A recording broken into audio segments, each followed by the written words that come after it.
more than 30 years, AgSafe has supported this industry with the knowledge and resources needed to keep workers safe and thriving. We partner with agricultural employers to strengthen safety practices and provide hands-on training. Safety isn't paperwork. It's people, community, and peace of mind. Learn more about our work at agsafe.org. Sponsored by agsafe.org. Chicago's Progressive Talk, WCPT 820, where facts matter. Welcome to Choose Views with Richard Chew. Get ready to dive into a world of insightful conversations and thought-provoking discussions. As progressives, our job is to have an all-inclusive, full-on assault with all of our players. A show that focuses on moving our political, social, economic, gender, and cultural conversation forward. And all of our players means all of our players. It's Choose Views. And now, here's your host, Richard Chew. Good Wednesday morning, political fighters. Welcome to the July 22nd, 2026 edition of Choose Views. See, whenever it's in the 20s, I got to slow down a little bit because I'll just run right over it. 773-763-9278 is the number. Find my show on Facebook Live, TuneIn Radio, and YouTube. And, of course, email me at richard@wcpt820.com. I finally caught up on some emails. I was a little bit behind. Follow me on all the socials under Choose Views and catch all of our shows by subscribing to our WCPT podcast on Apple Podcasts, Spotify, Amazon Music, and iHeartRadio. There you can get Choose Views featured interviews, Joan Esposito, live, local, and progressive, driving it home with Patty Vasquez, It's the Democracy Stupid with Edwin Eisendrath, Out Chicago, and our other great shows and interviews. Make sure you're paying attention in the evenings to the Politics Bar, the Matt McNeil Show, and the Gailey Show. And by all means, our wonderful folks at heartlandsignal.com. Man, here's a good one. There's a handful of good ones over at Heartland that you guys need to check out. During his bid for governor, Vivek Ramaswamy, who is running for governor in Ohio, has spent nearly, based on the data that they have and tracking, nearly 40% of his time outside of Ohio. I wonder, he's probably, he's probably making sure the IV is in for either Mitch McConnell or making sure that Donald's diapers get changed or something like that. That's why he spent 60% of his time outside of the state of Ohio, of which he wants to be the governor of. We have to get Miss Acton in place there because she's going to be a much better servant of the people of all the state of Ohio. During a Grand Rapids rally for Michigan Democratic Senate, the race, I should say, candidate Abdul El-Sayed, U.S. Representative Alexandria Ocasio-Cortez out of New York, say that Democrats can win without taking corporate PAC money, citing 2018. It's not naive, Grand Rapids. It's how we can win in a general election. So that's another great article over at Heartland Signal. Make sure you're making your way over there and grabbing stuff and sending it, liking it, sharing it, all those good things that you know how to do. We talk about it all the time because it's important. All right, on today's show, I'll be taking your calls now up to the 7 o'clock hour. So we got the lines open. And, of course, we'll have our question of the day in a moment. But Kurt Mullett will be with us today in the 7 o'clock hour from Hoosier Blue 63. And in studio with us will be Illinois State Representative Robyn Gabel, who is the majority leader of the Illinois House of Representatives. She will be here with us in studio. So you'll want to tune in and get your notebooks out. But we'll be taking your calls because once we have our question of the day, we want to hear from you. And I've got a little bit of commentary about a few things that are going on and happening. That's what the late comedian Bernie Mac would say, goings on. That tickled Mike in the back. He's like, yeah, I'm a Bernie fan. Okay, digress for a moment, but in a good way. I don't know anybody or know of anybody that would not be a fan of the late comedian. Obviously, his humor was great, and he would every now and again he would wade into politics, but not so much. He would wade into politics when it came to common sense things like don't do stupid stuff. That was kind of his thing. He was a South suburban guy from Chicago, South side of Chicago, and South suburban guy is what I was trying to say.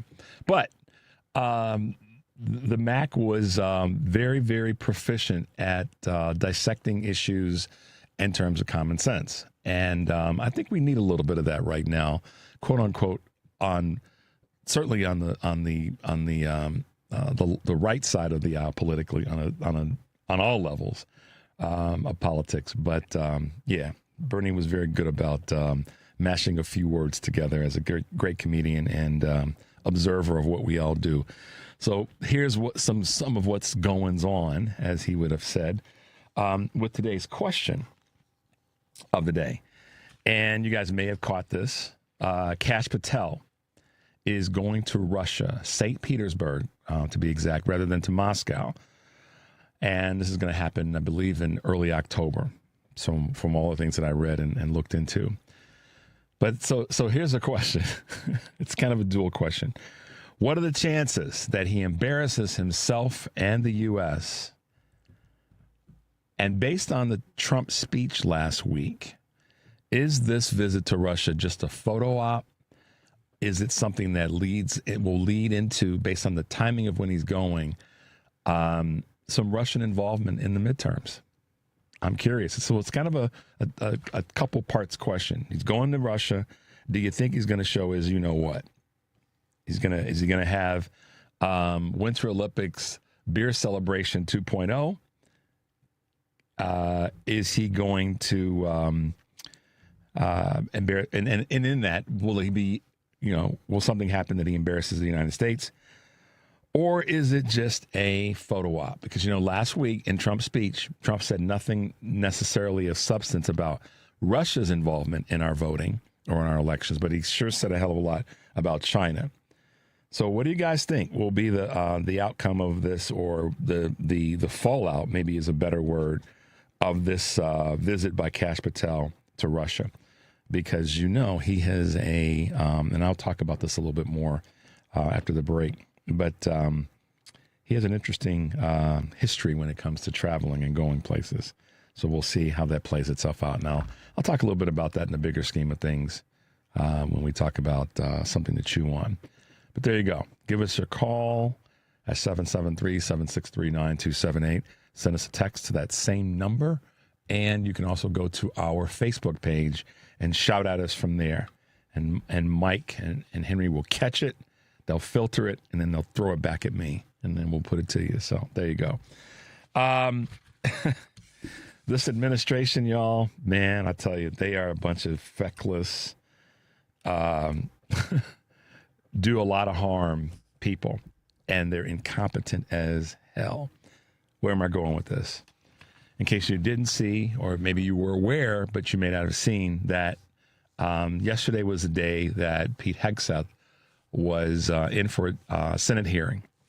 And, in the last week, we've had Todd Blanche at the mic, and we've had Jay Clayton at the mic talking to the senators about their promotions, if you will, or their permanent appointments for Blanche, Attorney General, and for Jay Clayton, head of the DNI.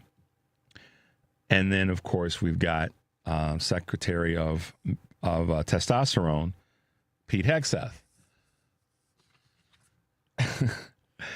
that got destroyed. Henry, he was sweating.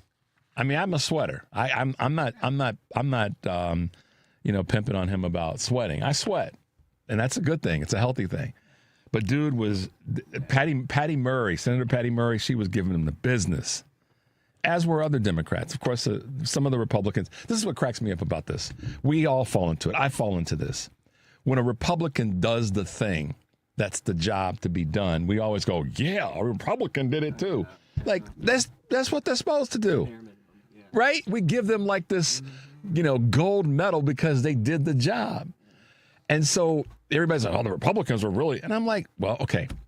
But Senator Patty Murray was in a very calm, measured voice, and she was just giving it to him about, how are you going to come in here and ask us for $70 billion more dollars?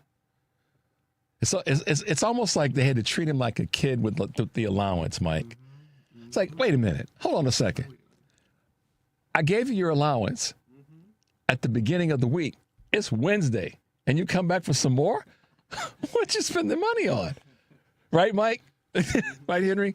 At some point, you got to wait till next Monday before we give you any more money. Because First of all, I want to see, and this is the thing that why I break it down like this when I wrote this in my notes.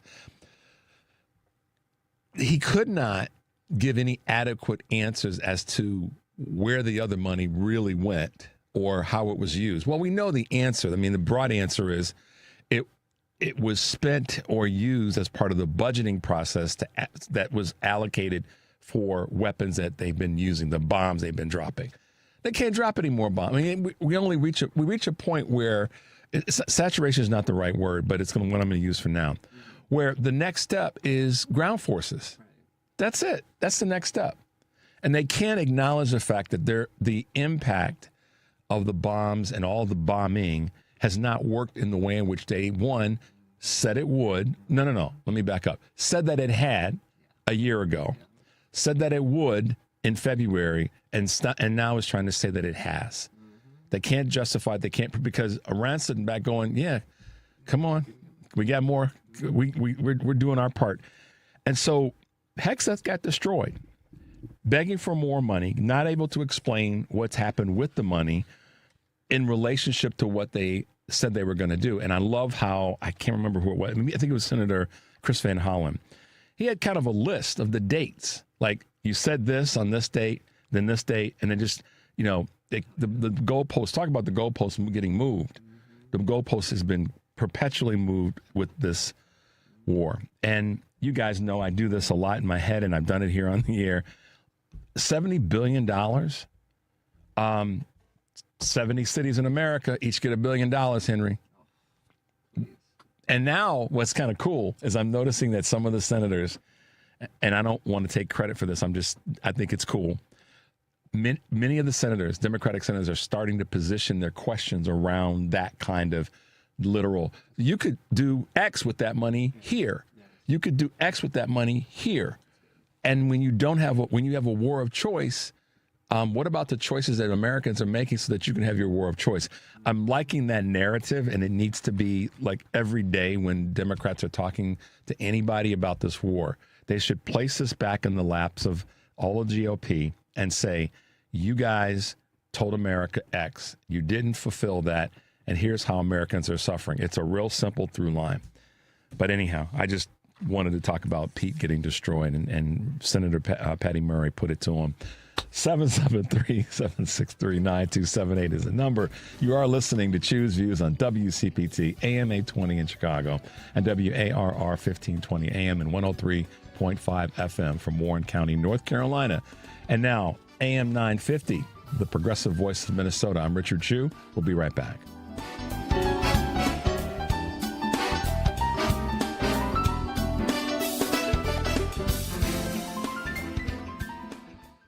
Saving money on your next project, now at Menards. Menards is the leading supplier of quality roof and floor trusses. Choose from our large selection of residential and post-frame trusses, or design custom trusses specifically for your project. Get started on your building project today, in-store or on menards.com. Plus, view our weekly flyer for all the great deals happening now. Save big money at Menards. The best words to hear at the TSA security checkpoint? You're good to go. So check before you jet. Avoid delays at TSA security checkpoints by making sure you have an acceptable form of ID. That means a real ID, passport, or other acceptable forms of identification. Visit tsa.gov/ID to check the full list of acceptable IDs. Avoid travel delays by checking ID requirements, and you're good to go. Chicago's Progressive Talk, WCPT 820, where facts matter.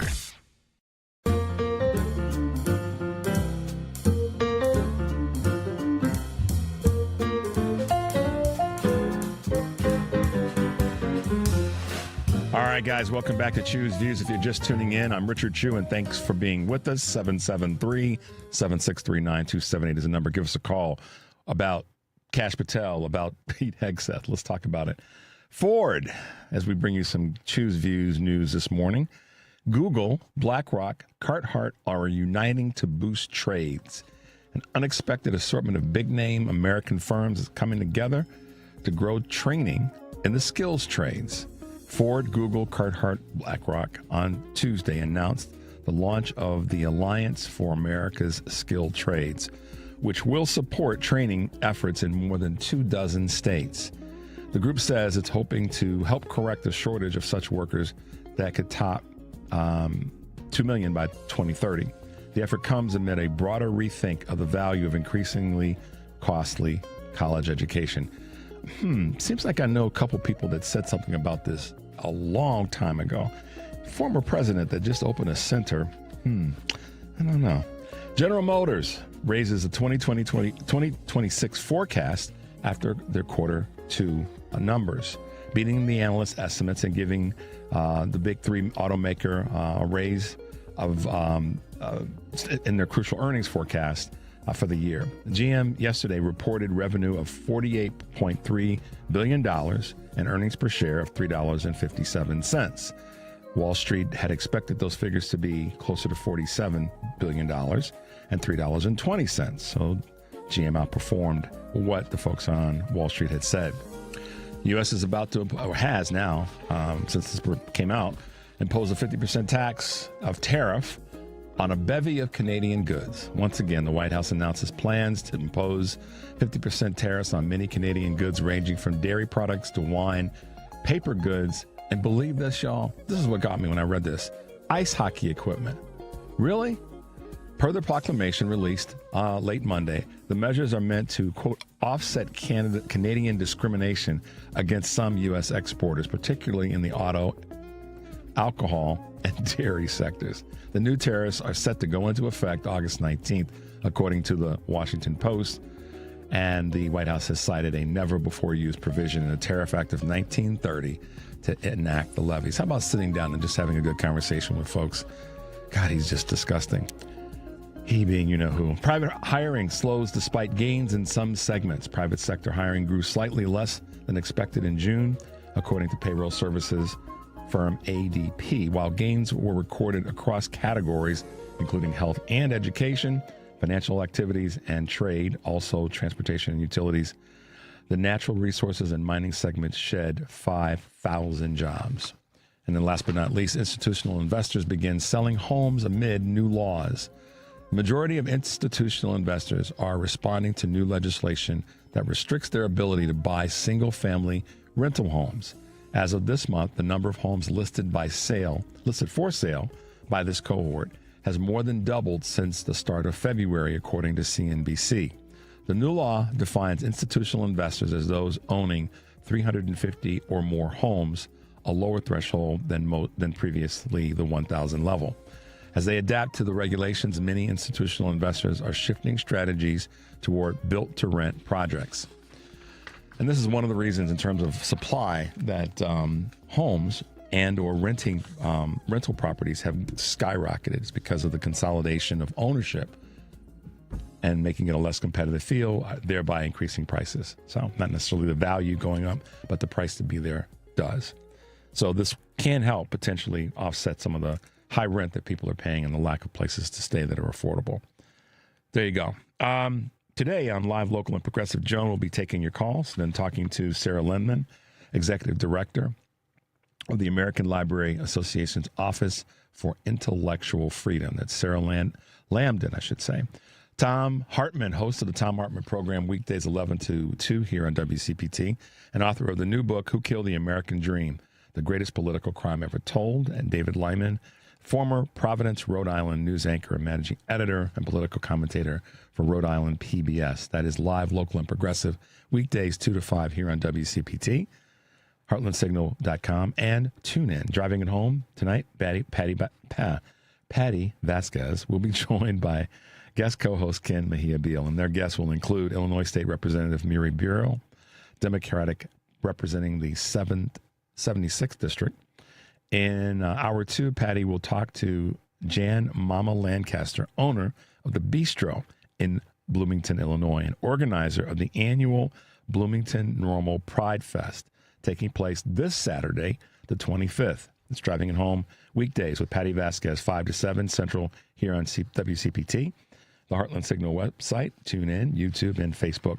Tomorrow I'll be joined by my good friend Rico Moat, who will be sitting and co-hosting with me. Our guests will include Emily Williams, host of the Webby Award-winning podcast Beyond Voting.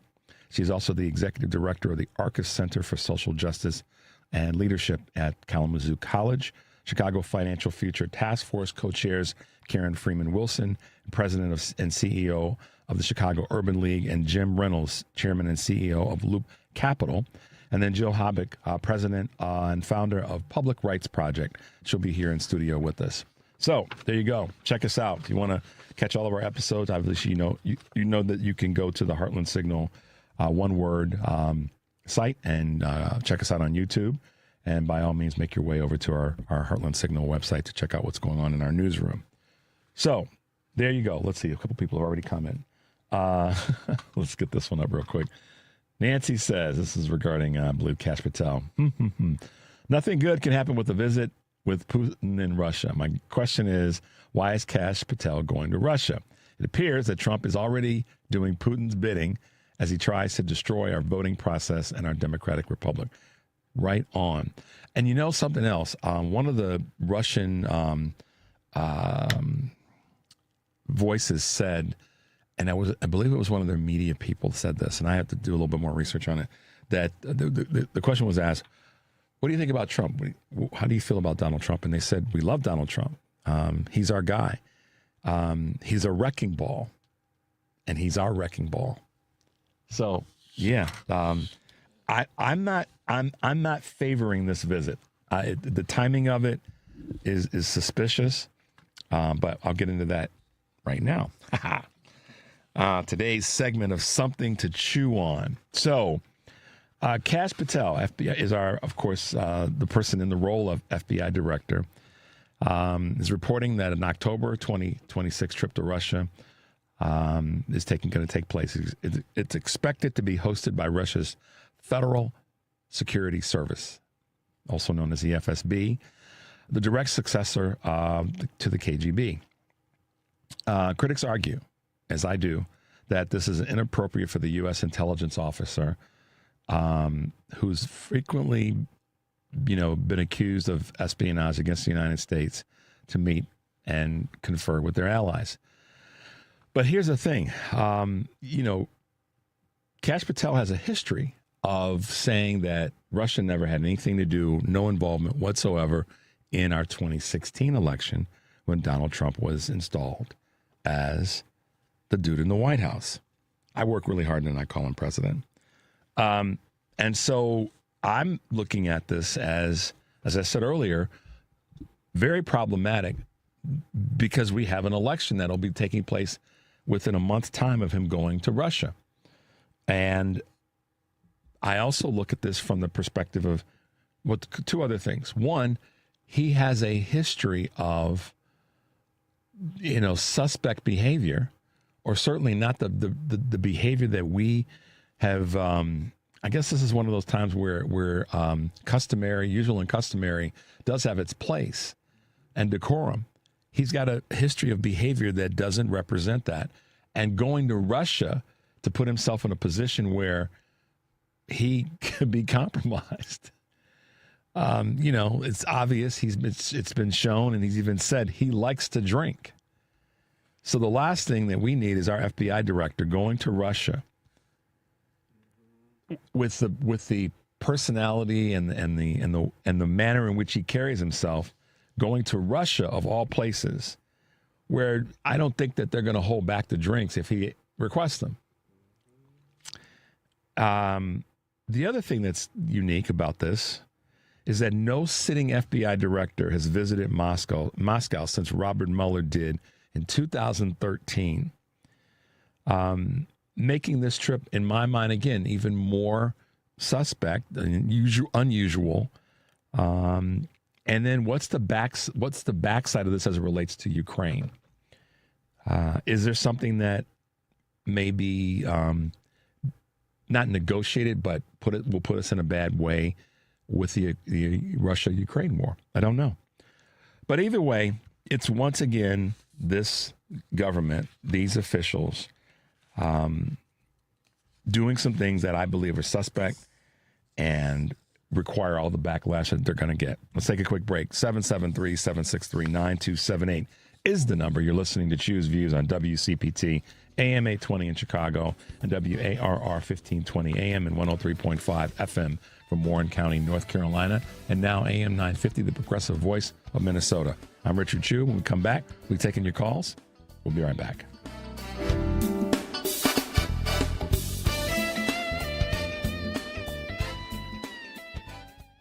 Where are they now with Art and Bobby, Saturdays at 10 a.m. I got a question for Jorianne about Patty. Are we getting the Honey Bears back someday? Wait a minute, wait a minute. Hey, you guys are supposed to have your own show, Patty. Oh. Whether it's a podcast or whatever it is. That's a good idea. Now you've got me going. I got goosebumps all over my whole body. My whole body is full of goosebumps. What would the Honey Bear podcast be called? I got it. Honey Pants. Where are they now? Two guys that grew up in Chicago, just like Richie Z. Tell me how you're doing. Really. Tell me that you missed the bus this morning, your rent's past due, and your stress level has skyrocketed. I'm here for you. To listen, not judge. To connect you to local mental health resources. No matter what you're going through, specialists like me from NAMI Chicago Helpline are here for you. Call or text Helpline to 833-626-4244. That's 833-626-4244. How serious is youth vaping? Irreversible lung damage serious. 1 in 10 kids vape serious, which warrants a serious conversation from a serious parental figure like yourself. Not the seriously know-it-all sports dad or the seriously smart podcaster. It requires a serious conversation that is best had by you. No, seriously, the best person to talk to your child about vaping is you. To start the conversation, visit talkaboutvaping.org. Brought to you by the American Lung Association and the Ad Council. This is Chicago's Progressive Talk, 820 AM, WCPT Willow Springs, and online at WCPT820.com, where facts matter. From the Weatherology Weather Center, I'm meteorologist Jennifer Wojcicki. We'll see mostly sunny skies here for today with a high into the mid-70s. Winds out of the north around 10 to 15 miles per hour. And then for tonight, mostly clear with a low near 58. By Thursday, sunshine high around 78 degrees. And on Friday, plenty of blue skies and sun high around 80. Saturday, we'll see sunshine high of 84 degrees. That's your latest Chicago weather update. Currently, it's 64. Because facts matter. You're listening to WCPT 820.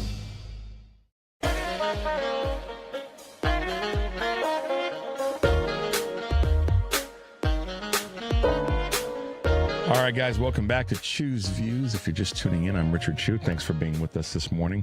Before we went to break, we were talking about both Kash Patel and his trip to Russia that's upcoming. So we'll pay attention to that. We'll keep you guys posted, as well as a little bit about the dusting up that was for our Pete Hegseth. We got a nice little comment this morning. Hegseth wasted money on a building. I'm building a hair and makeup studio in his office. Wow. And this person goes on to say from Tennessee, I wish the senators would have questioned him about that. Yeah, that would have been kind of interesting. So, Petey, tell us about what are some of the products you're using in the... Is it Brill Cream? Is it, I'm trying to think of some stuff from the 70s. Sorry, guys, but it certainly wasn't Afro Sheen. Oh, my gosh. Mr. Johnson would have been proud of me for roping that one in. I think that's a good point, Tennessee, that there's so many questions to have asked him about the use of already allocated resources, and this additional ask is just it's insane. Maybe insane is not the right word to use. I'll put a couple other ones out there. It is showing the arrogance of this administration. It's showing the unguardrailed way of being, that they think that because we're here, we can ask for whatever we want to, and we don't give a darn about what you say about it. We're going to ask. We have the numbers on our side, so we're going to do whatever we darn well please. And I've heard some people use the word performative, in referencing Democrats. Well, I'll be honest with you. The people that I see in these hearings that are really the performative ones are actually the Republicans. Because here's the thing. We pretty much know, like, for example, Clayton, Blanche, and now Hexeth. I mean, Clayton and Branch are, Todd Blanche and Jay Clayton are at hearings because of confirmation. So it's a little bit different than Hexeth. But the point I'm making about performative still fits this narrative. What do I mean? So some of the folks in corporate media and some of the people that have been at the hearings and other commentators have said that the Democrats are just being performative and this, that, and the other. Well, actually, because a lot of the Republicans already know how they're going to vote, they're the ones that are being performative. Because if you think about it, just draw this out for a second. Let's draw this out. Most of the people that are in this game and watch this and know this in Washington, D.C., kind of know that the Republicans, even the ones that are headed out, Tillis and Cornyn, and what's the other guy's name? That's down in Louisiana. I'm drawing a blank on his name right now, but it'll come to me. Their push back and their fight and all that sort of stuff is really very performative, because if you are suddenly showing up to question these folks this way, where were you 6 months, a year ago, 2 years ago, when questioning them would have been even more important or had even more impact, or questioning Donald Trump for that matter? Cassidy is who I was thinking of. Where were you then? So those are really the people that I believe are being performative, because you kind of know that they're going to vote a certain way. They're just looking for a way to justify it. And think about it like this, Mike and Henry. They're asking, for example, Todd Blanche to sign off, to agree, to lock it down on this slush fund, right? They're saying, look, if you just come with it and say it's done, we're getting rid of it, and there's no back angle that you're gonna use down the road, then I'm gonna vote for you. Which means they're gonna vote for him anyhow. They were gonna vote for him anyhow. They just want to have their conscience clear. But that's really not serving the American people or the voters from their state necessarily. So that's performative. You do this for me. It's almost a quid pro quo. If you do this for me, I'll do this for you. Think about that, right? Not all the other garbage that they might stand for, but this, I want to have my conscience clear. So if you hook me up that way, then I'll vote for you. That's performative. And the same thing with regard to, Hexeth, saying that the Democrats were being performative, and people saying that, not Hexeth specifically saying that, or him saying that. But no, it's the Republicans, because they know that they're going to sign off on this. They're going to kick up some dust and make it seem like it's inappropriate. And, we don't need to add any more money to our budget and blah, blah, blah. They're going to say, oh, that's the performative side. The Democrats are at least trying to get him to admit to certain things, frankly, maybe trip him up. And that may seem like they're being performative. If I can trip him up, then great. Maybe, when he falls, the Brooklyn will keep his hair right. But I just think that the conversation oftentimes around performative gets placed on the wrong laps, because it's really the Republicans that are being performative right now. Because if they know already how they're going to vote, and I believe many of them do, even the ones that are kicking up the dust, then just vote that way and just stop wasting time. We know you're going to play the game.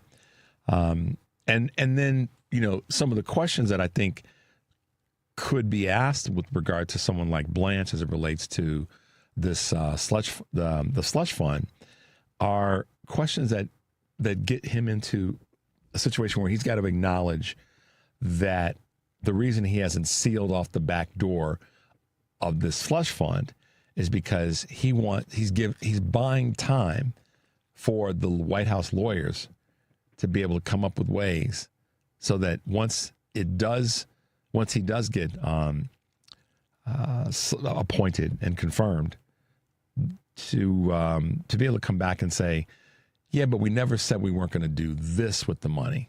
And by that, they've created another little off-ramp for themselves. I mean, it's a in the weeds way of thinking about it, but that's why I think he's stalling in that space. He had to meet with again, and this is another moment of being performative. He had to meet with the Epstein survivors. Why? Because they asked him publicly, and he was asked as one of the questions why he hadn't done it yet. So he met with them, because a couple of the women that have spoken, I saw this yesterday, actually said that they didn't really get anything done. It was almost like he was talking down to them, and that he was, just there to show that he met with them, but not for anything substantive. So those are the ones that are being performative, not the Dems, in my opinion. So we'll see how this is going to play out. Let's see what other folks have said in terms of some comments. Here we go. Someone said, hey, maybe we could send Keg's Breath and Stephen Miller along with Cash. Tell them all to try the polonium soup. All right, 630. I hear you. What else we got? Someone's laughing. Bro cream.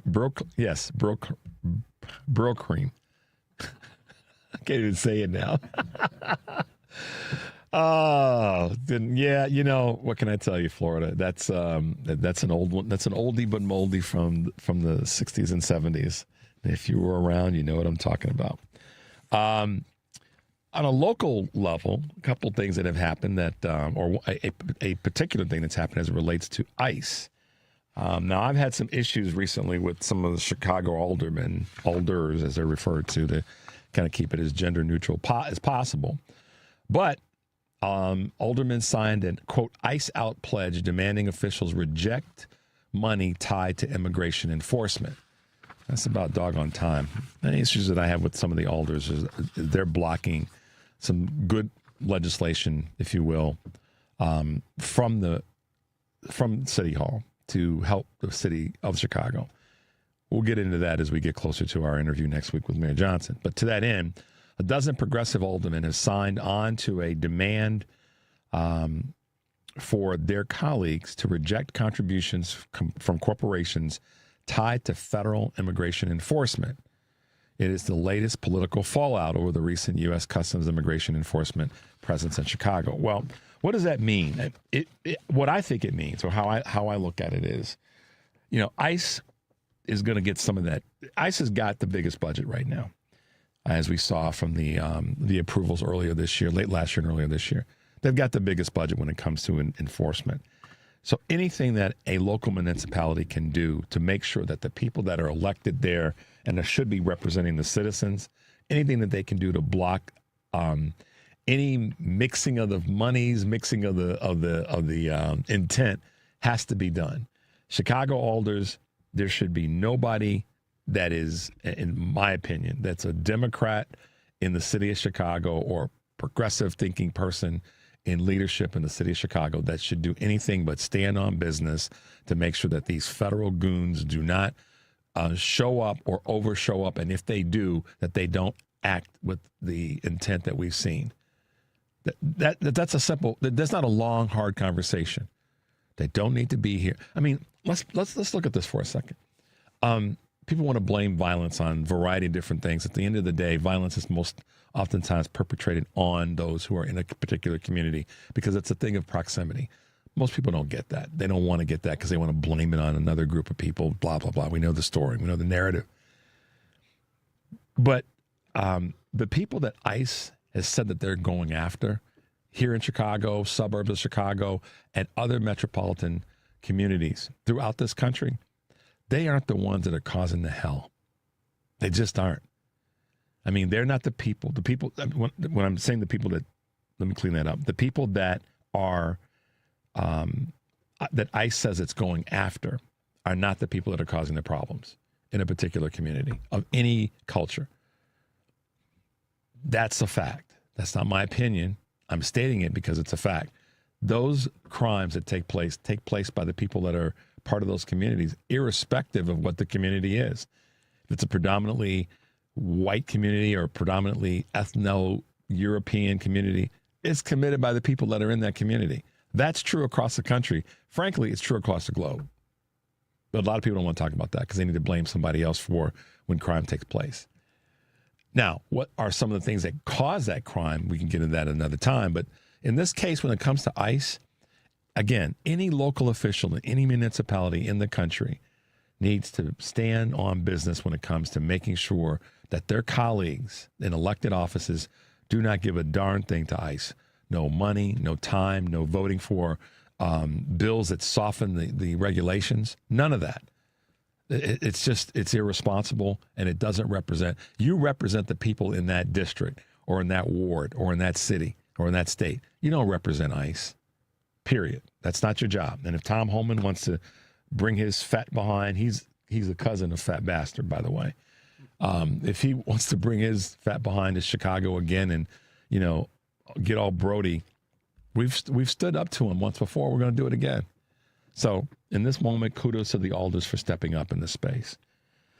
Let's take a little bit of a break. The number is 773-763-9278. You are listening to Choose Views on WCPT AM 820 in Chicago and WARR 1520 AM and 103.5 FM from Warren County, North Carolina, as well as our good friends from AM 950, the progressive voice of Minnesota.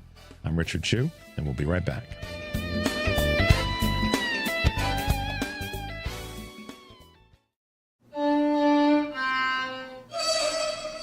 Let's be honest. The National Symphony may not be in his future, but he wanted to try violin. So you said yes because you love him. And if you love him that much, love him enough to make sure he's buckled up and in the back seat. Find out more about keeping your kids safe in your vehicle at nhtsa.gov/the-right-seat. Show him you love him. Keep him safe. Visit nhtsa.gov/the-right-seat. Brought to you by the National Highway Traffic Safety Administration and the Ad Council. Babes, what are you doing? What? I'm just mowing the lawn. No, it's blazing hot and dry out here. Don't you remember? Smokey Bear says, avoid using power equipment when it's windy or dry. Where'd you learn this?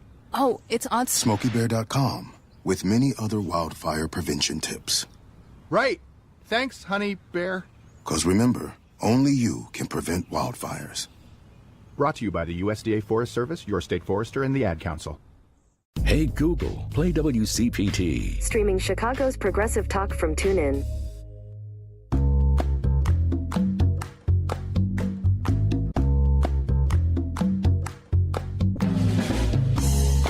All right, guys, welcome back to Choose Views. If you're just tuning in, I'm Richard Chu, and thank you for being with us this morning. Another sort of update story that you guys may or may not have heard about, and this kind of ties back a little bit to what we talked about a moment ago with Pete Hegseth. There's a bombshell report that reveals that Trump has broken the military. So I'll read this to you guys, and then I'll talk about this from the perspective of Donald Trump and breaking things. The report quotes a U.S. official stating that the military doesn't have enough munitions, equipment, and troops for broader war in Iran. But Trump is planning on expanding the war, as we know. They've launched 9 straight days of new strikes against Iran. 3 U.S. troops were killed, as we saw over the weekend. And he's continued to threaten Iran. But Iranians have not blinked in the face of the president's threats. But there's good reason for the failure because of normally Trump's bluster, which we're once again seeing. So we know that they're trying to expand the war, but here's the reason that it's really happening, according to the reports that are coming from U.S. officials, and this was reported in the Washington Post. Speaking on the condition of anonymity, because they were not authorized to talk to the media, and caution that the expansion of the U.S. operations will be limited by dwindling stockpiles of air defense and long-range munitions, and constraints on the ability to surge more troops and aircraft into the area because of the battle damage done so far. So in other words, they've destroyed things so badly or so much that it's hard to have ground troops actually go into the area because it's hazardous to go to the area. Because that's the problem when you use an overabundance of bombs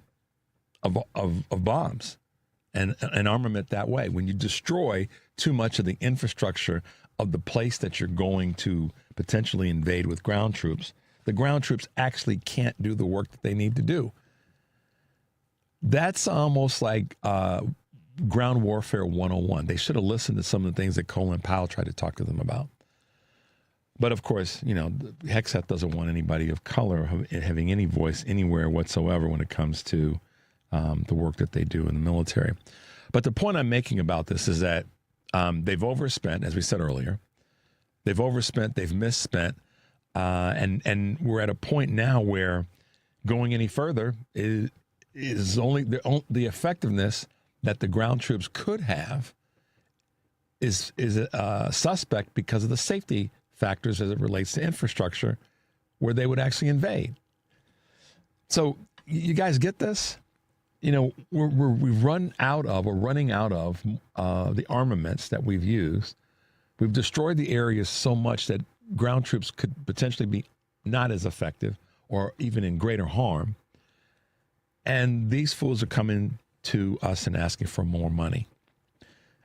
Trump's broke the military. If anybody's surprised, this is the same dude that, first time around, people elected and voted for and elected.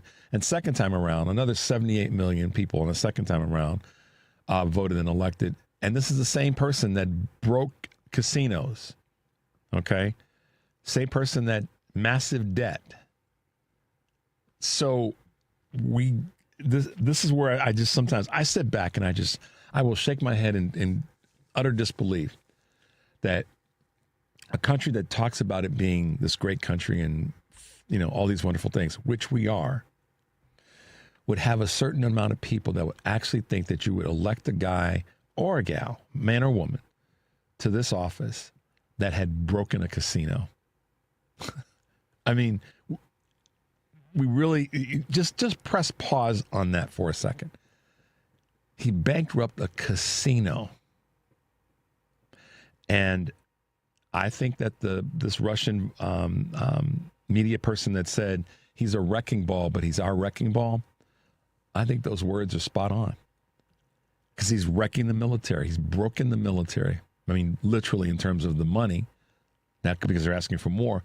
And the other reports that are starting to surface more and more, and they're working really hard to keep them damped down, is the morale of folks in the military, particularly those that are not officer ranks, those that are enlisted ranks across all of the branches, that there is a breaking of the morale of the military, because here we are once again on the tipping point of going further into a war that we do not need to be in the first damn place, a war of choice. Henry said something during the break.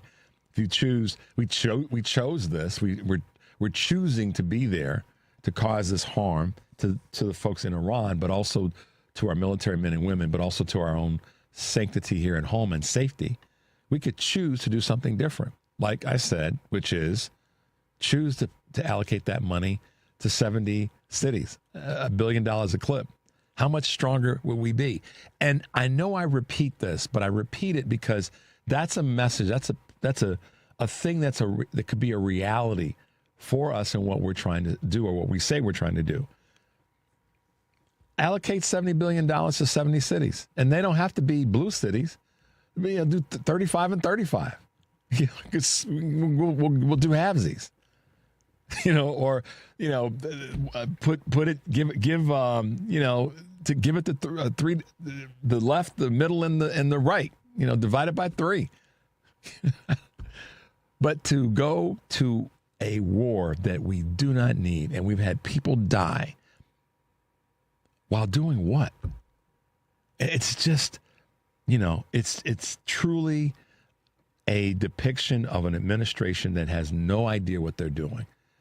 They really have no idea. Because I'll even give it, I would even say, from the standpoint of Pete Hegseth's his hearing and testimony yesterday, that not only, I'll put it this way.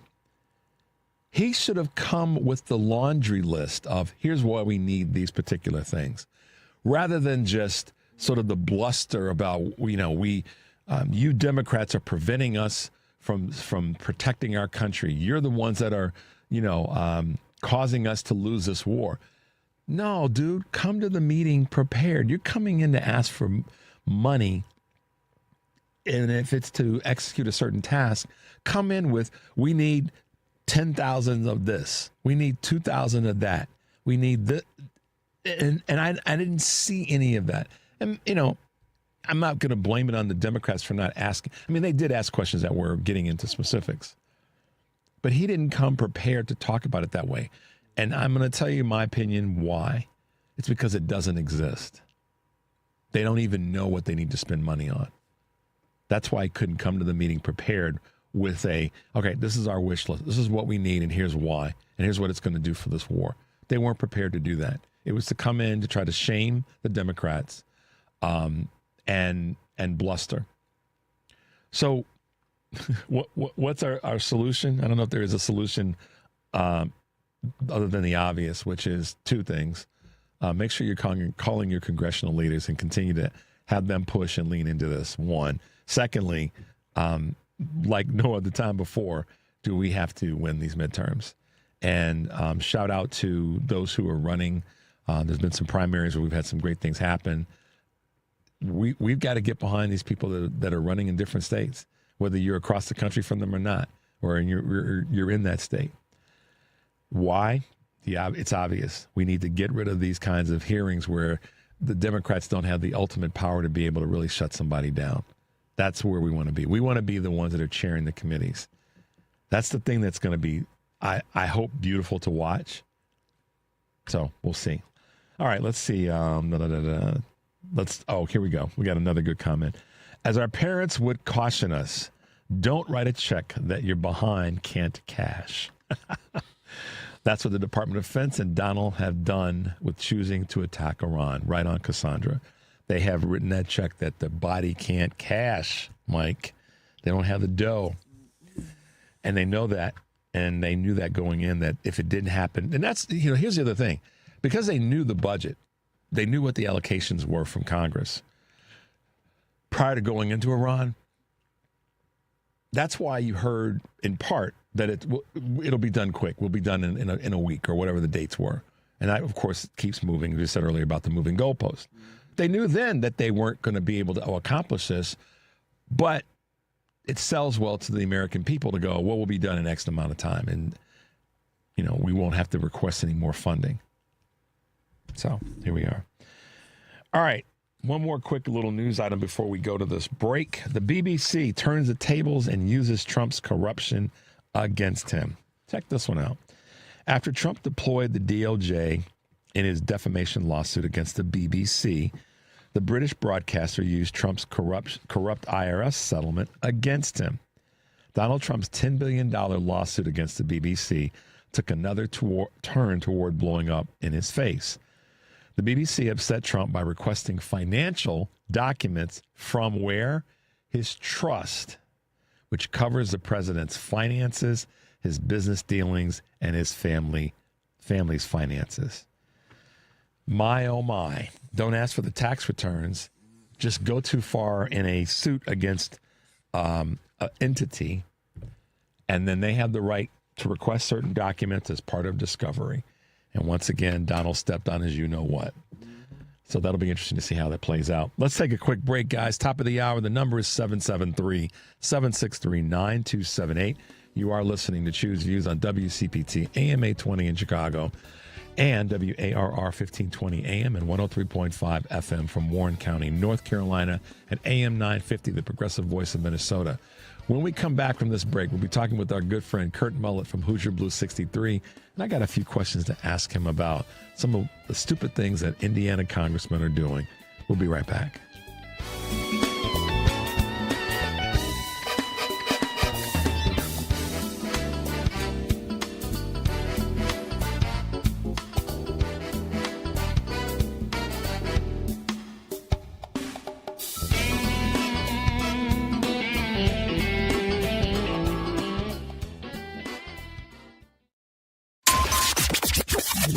WCPT Replay. The professor of political science and women's and gender studies at Brooklyn College and the graduate center of the City University of New York and author of Sex Is as Sex Does, Governing Transgender Identity, Yeah, Paisley Curra. The legislation that they've passed doesn't really speak to any particular problems. Like the legislation that they've passed might be described as like a solution in search of a problem. The legislation covers, school and college participation in sports. And when it comes to like elite sports, that's already governed by the whatever sports associations. They have their own policies and they're working through policies on transgender participation. So it's not necessary for legislatures to weigh in on that. This legislation is really targeting like middle school and high school kids at the non-elite level, and that is where it really just part of enrolling transgender people in the culture wars to create problems where none exist. Keep listening to WCPT 820 because facts matter.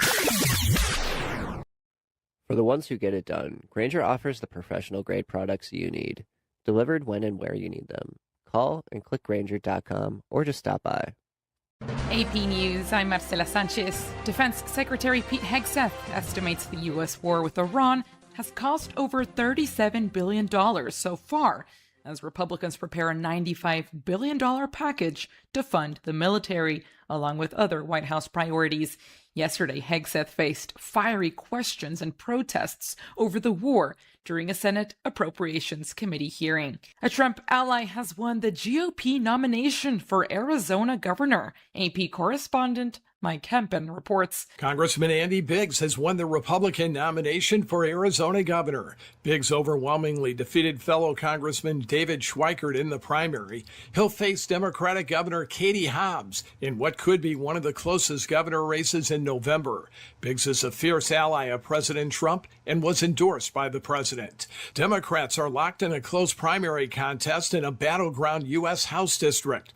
Emergency physician Amish Shah is leading Marlene Galan Woods for the chance to take on Jay Feely, the former Arizona Cardinals kicker who won the Republican primary with Trump's endorsement.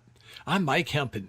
New York Mayor Zoran Mamdani says the city will not be able to execute an arrest warrant issued by the International Criminal Court for Israel's Benjamin Netanyahu, but he urged the federal government to do so. In the video, Mamdani described the Israeli prime minister as a war criminal and said he's not welcome in New York City. Earlier this week, President Trump told Netanyahu in a social media post that he, quote, will not be arrested in any way, shape, or form while in the United States of America. The post did not directly mention Mamdani. Tropical storm Bertha is expected to make landfall tonight on the Louisiana coast. Forecasters say the storm could bring heavy rain and coastal flooding from Louisiana to the Florida Panhandle. This is AP News. The Louvre has reopened the Apollo Gallery after a brazen heist, but the jewels are not on display. In Paris, the Louvre's Apollo Gallery has reopened to the public for the first time since $102 million worth of crown jewels was stolen in a dramatic daytime heist. The public can tour the majestic rooms and view its gilded ceilings and Greek frescoes en route to the nearby Mona Lisa, but they won't see any crown jewels or empty display cases. The collections and precious jewels once displayed there have been removed. The museum explains the gallery is returning to its 17th century original ceremonial purpose. The stolen jewels remain unrecovered 9 months later. I'm Charles Philadesma. Kaylee Hoddle, a deaf actor best known for her roles in 2 Godzilla films, died in a car crash in Maryland yesterday. She was 18. I'm Marcela Sanchez, AP. This is 820 AM, WCPT Willow Springs, and streaming worldwide at WCPT820.com. We are Chicago's progressive talk, where facts matter. Now, your WCPT 820 weather update. From the Weatherology Weather Center, I'm meteorologist Jennifer Wojcicki. We'll see mostly sunny skies here for today with a high into the mid-70s. Winds out of the north around 10 to 15 miles per hour. And then for tonight, mostly clear with a low near 58. By Thursday, sunshine high around 78 degrees. And on Friday, plenty of blue skies and sun high around 80. Saturday, we'll see sunshine high 84 degrees. That's your latest Chicago weather update. Currently, it's 64. And we're live here outside the Perez family home, just waiting for the... And there they go, almost on time this morning. Mom is coming out the front door strong with a double-arm kid carry. Looks like Dad has the bags. Daughter is bringing up the rear. Oh, but the diaper bag wasn't closed. Diapers and toys are everywhere. Ooh, but Mom has just nailed the perfect car seat buckle for the toddler. And now the eldest daughter, who looks to be about 9 or 10, has secured herself in the booster seat. Dad zips the bag closed, and they're off. But looks like Mom doesn't realize her coffee cup is still on the roof of the car. And there it goes. Oh, that's a shame. That mug was a fam favorite. Don't sweat the small stuff. Just nail the big stuff, like making sure your kids are buckled correctly in the right seat for their age and size. Learn more at nhtsa.gov/the right seat. Visit nhtsa.gov/the right seat. Brought to you by NHTSA and the Ad Council. WCPT 820, Chicago's Progressive Talk, where facts matter.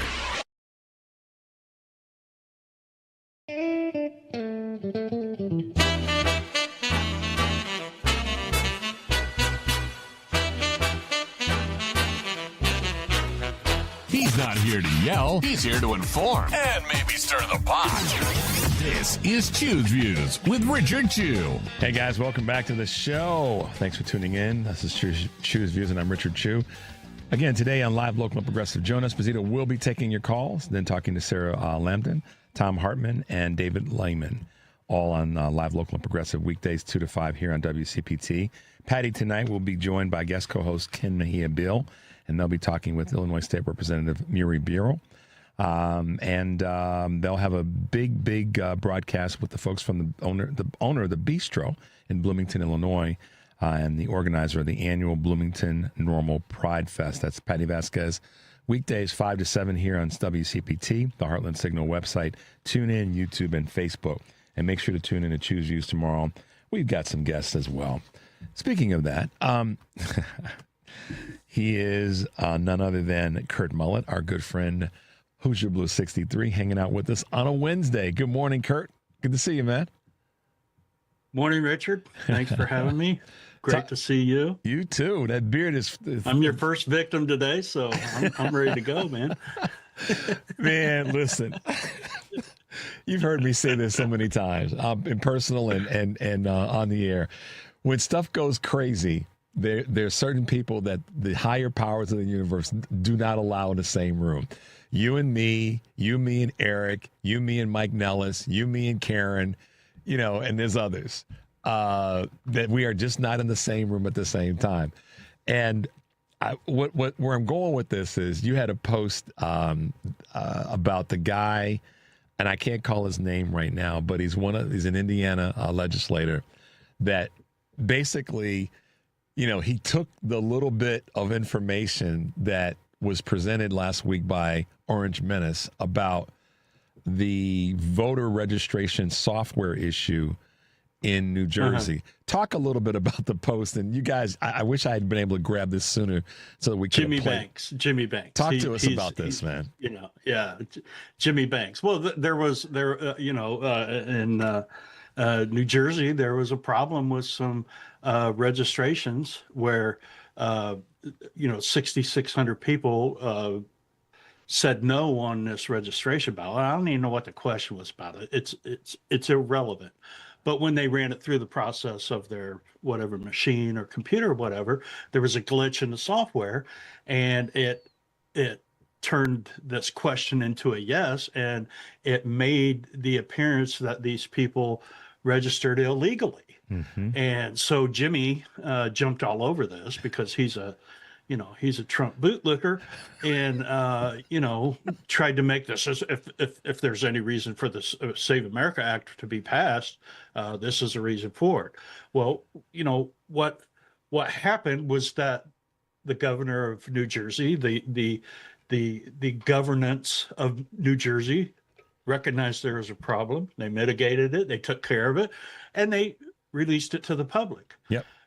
Just because somebody's registered doesn't mean they're a voter. Right. If they're registered, that doesn't mean it's a vote. Nope. Okay. And second, I asked, the question, how would the Save America Act have prevented this? Right. Okay. How would it have prevented this? Exactly what would have occurred under this act that would have prevented mistakes from like this happening. And the fool even said at the beginning, this was a mistake, yeah. I mean, he sounded like my mother now, calling him a fool, but you're right. Yeah. So I don't know how good of a job I explained of doing that. I get kind of heated when I talk about I thought it was hilarious, idiots man. and fools that we have in our state that represent us, but whatever. Jeez. Well, here's the thing, guys. You guys should check out what Kurt posted. You posted on Instagram, I believe. So follow him on Instagram and you'll find it. It's a great post. It's a very quick synopsis of what this guy, Thank you. Jimmy, is trying to run up the flagpole. And that's exactly right. It was a mistake. And they caught it and they fixed it. And there's no evidence to show that those people voted. But this is the part, Kurt, and help us out here. This is the part where I went a little bit deeper and I got into the nerdy weeds of it. I'm like, how do we know that the system didn't get programmed by none other than Elon and his boys and Doge to actually show a glitch that was a mistake so that they could do what, Kurt? Come back down the road and say, see, we told you. Maybe this was a programming glitch that was designed, ironically, to show up in a blue state that they're cheating. Yeah. Right? I mean... Yeah. It very well could have been. I mean, who knows? But they caught it. They caught it, though, man. They caught it. Here's another thing, though. Transparency. What word do they use all the time? Yep. Transparency. That's what this was. The governor was being transparent with what happened. Yep. And they jumped all over it like, and I read somewhere that... Yeah, that's 6,600. That's how many we're talking about, 6,600 registered voters. It's like 0.01% of the voting base in New Jersey. Right. And this is that were found in this glitch. But that's not there's no evidence that they attempted to vote. Right. So it's not that it's a moot point, but on the issue of voter fraud, it's a moot point. Because registration, exactly. I mean, registration has nothing to do with the fraudulent act of voting illegally by anybody. Yeah. There's people who were born here, their families have been here for 3 generations. They could vote illegally. And let's see, maybe the guy that's running for Texas Senate, his name, what is it again? Ken Paxton. Yeah. Did I hear something out there, Kurt, that it's a possibility that he may have committed voter fraud because he misstated or incorrectly stated, some say knowingly, his domicile when he voted in the last 2 elections based on his marital status, and he wasn't actually at the address that he had and he knew on his voter registration information. Yeah, that guy is embroiled in born here, Kurt. As crooked as I shouldn't say this, but he's about as crooked as his eyesight. Oh man, somebody put some bourbon and some vinegar in your coffee this morning. Doggone! Wow, bourbon. They laced you up, brother. So we're gonna get him today. We go get him. That's what you get for bringing me on first, dude. Hey, man, you know how we roll. All right, so hey, it's just like Pete Hegg said. I would love to get in the gym with it, you, me, and him in the gym. Oh, and Lord. Let's do some lateral crossovers. Dude. Yeah. Did you see that? Yeah. Did you see him doing those? I know, man. You know what came to mind to me when I saw him doing those? What? People don't know what it is. It's a basketball.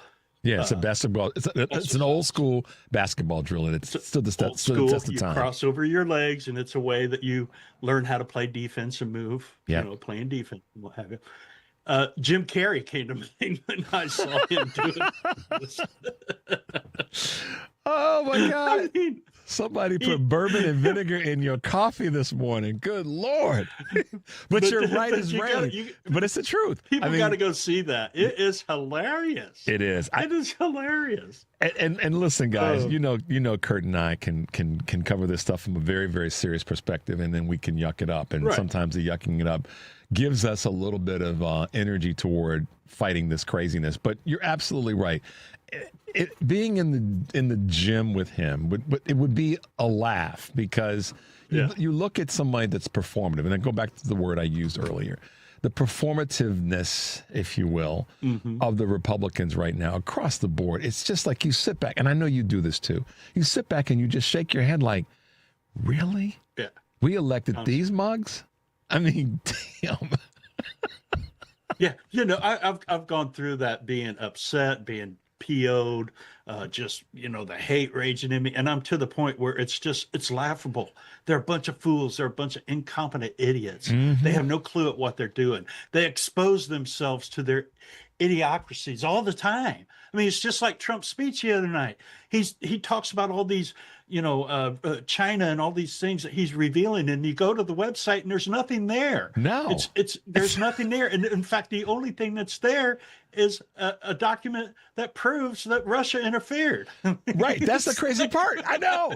It's like we can't really? we can't use the word, but they keep stepping on their whats, and it's like, wait a minute, you're trying to what are you trying to even prove? I mean, just go sit down. It's like, yeah, you remember when we were growing up, Kurt, and we're playing ball and we're doing our thing, and you're just having you're having one of those days where you just didn't have it. You just go sit down for a bit. Right. Just catch a break, get yourself together. Yeah. But for them, we want them to go sit down permanently. I don't mean in terms of life and death, but politically, just, be done, because they've never had it. They've never had it. Thank you. You filled in the blank there. Yeah. Kurt, let's take a little break, man. Let's rush out of here for a quick break, and we'll come back and we'll talk a little bit about some other craziness that's going on. 773-763-9278 is the number. You're listening to Choose Views on WCPT, AM 820 in Chicago, and WARR 1520 AM and 103.5 FM from Warren County, North Carolina, as well as AM 950, the progressive voice of Minnesota. I am hanging with none other than Kurt Mullett, Hoosier Blue 63. We'll be right back.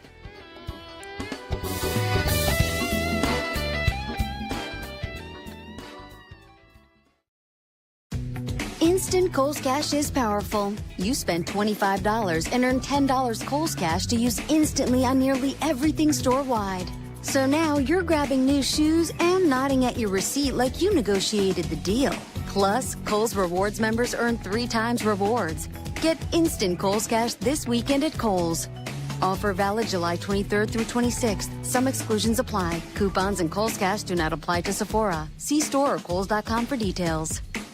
Take summer to the next level with the stunning performance of a Porsche. Find the perfect model for you at the Porsche Exchange in Highland Park. Browse and test drive our extensive selection, like the 2026 Porsche Cayenne. Right now, lease the 2026 Cayenne for just $1149 a month for 39 months. Discover performance like no other when you visit the Porsche Exchange in Highland Park or PorscheExchange.com. $10,859 due incentive for qualified buyers. Excludes tax, title, license, and dealer fee. No security deposit required. See dealer for details. Offer ends 7/31/26. This is WCPT 820, where facts matter.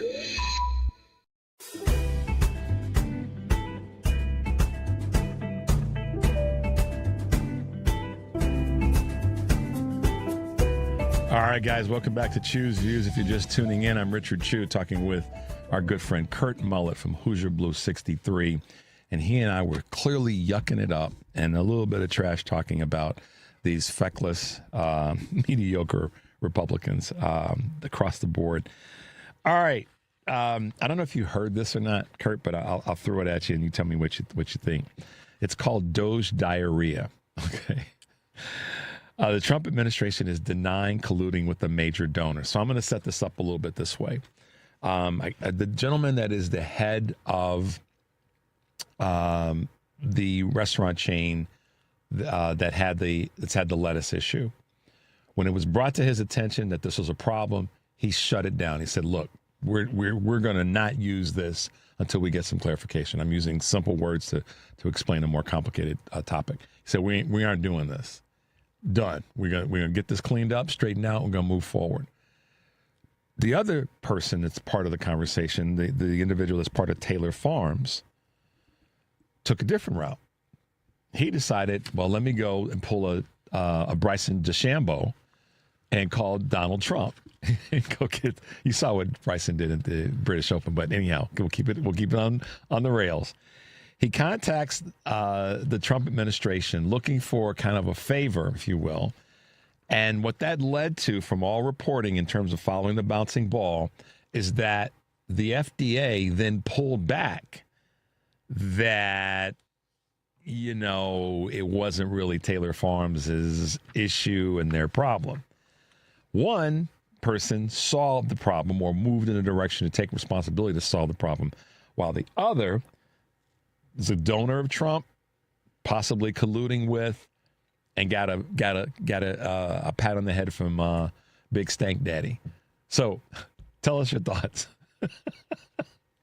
Yeah, I have seen some of this and have read part of it, and I'm not all of that into this, but I do know that there is some connections in Indiana here with some of this lettuce that is tainted, and it was something I'm actually going to look into today and try to do some content on. But I view things like this as happening. We know for sure that when there is trouble from one of his donors, he comes to their rescue. Yep. Okay. All they have to do is give him money or show him support in the past or right now, and he will come to their rescue. He will bail them out. He said it himself. He doesn't care how bad of a criminal or how much of a criminal you are or what you've done. If you support him, he likes you.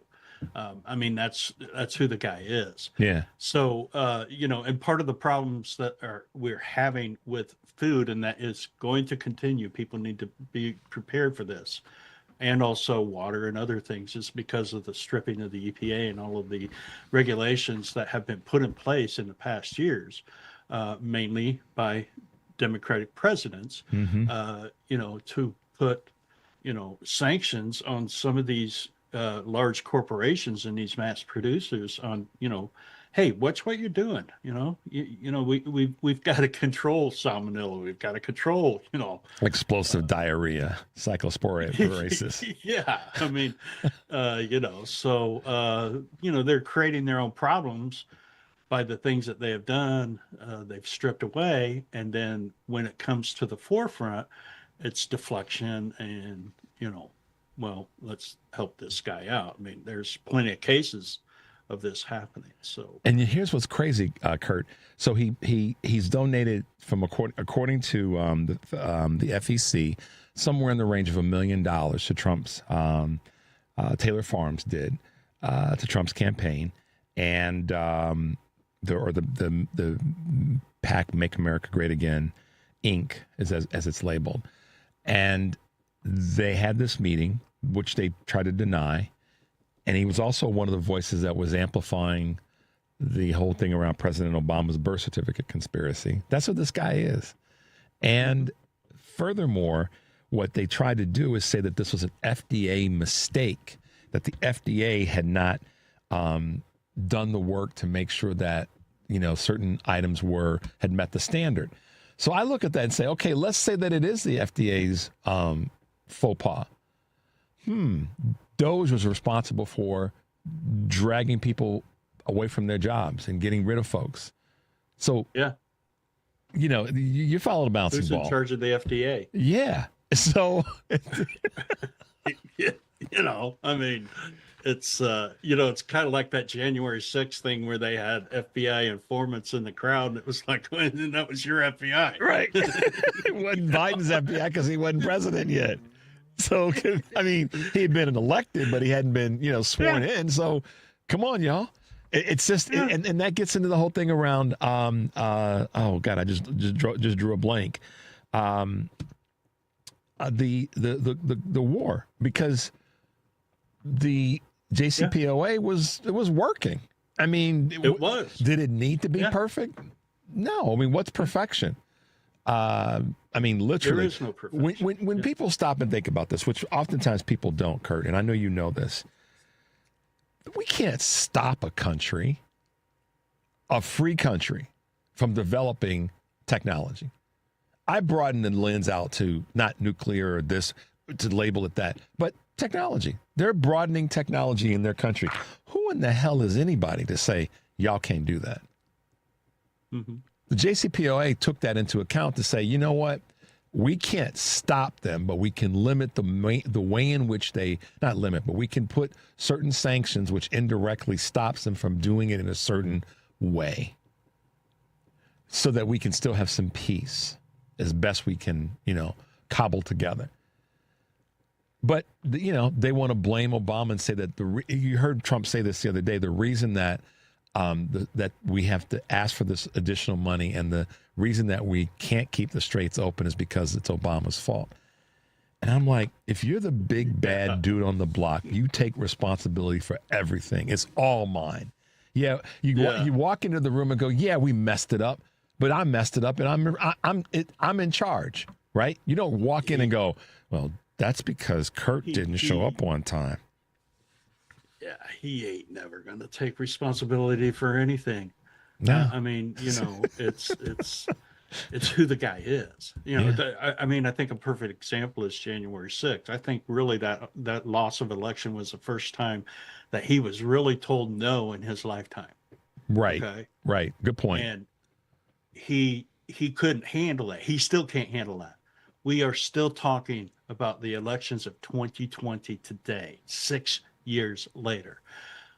Yeah. That is a mental disorder. That is a narcissistic, sociopathic way of functioning in life when you can't let go of something. And his hate for Barack Obama, his jealousy for Barack Obama, has created so many of his problems because of everything that he stripped away. Was Barack perfect? No, nobody. We don't have perfection. Nope. In our government, okay? We strive for it, but we don't have it. But his jealousy of Barack Obama and Joe Biden, it's just like his attack on the SAVE Act or the Chips and Science Act. Yeah. And I'm jumping around here, but this is who this guy is. He creates his own problems because of his actions and the things that he does. The immigration. That we saw the influx of it. Okay. Yes, COVID had a lot to do with that, but it also had to do with a lot of the policies that he stripped away and he implemented on Central American countries. That's right. I mean, that's right. It's and mind-boggling to me. But it's crazy. Hey, I'll give the guy that credit for this. He understands it. He could say whatever he wants, and his base is going to believe him. So he will say whatever he wants. Yeah. Because he knows his base is going to believe it. They'll line up. They'll line up and just be got that figured out. They'll line up like little chickadees on the edge of the nest, waiting for a big for Daddy Donald to drop them a little bit of, some worms. Yeah, and what they're trying to do right now is fusing the militaries of Israel and the United States. Oh, I saw your post. Sorry, the Brad Pascal thing. That's crazy. Yeah, man. So we're gonna talk about that in more depth next week. Let's make sure we both put a star on that. Okay. Because that's some crazy A stuff. It truly is. Sorry, take 30 seconds and give us a hot point on that. No, it's just that they're trying to fuse our militaries together. So what now? Israel understands that their image in the United States is hurting right now because there's a lot of people that are attacking AIPAC and they're finding out about all the money that Israel's spending here and the influence they have on our government. So they've invested. They've created this fund of $700 million. Yep.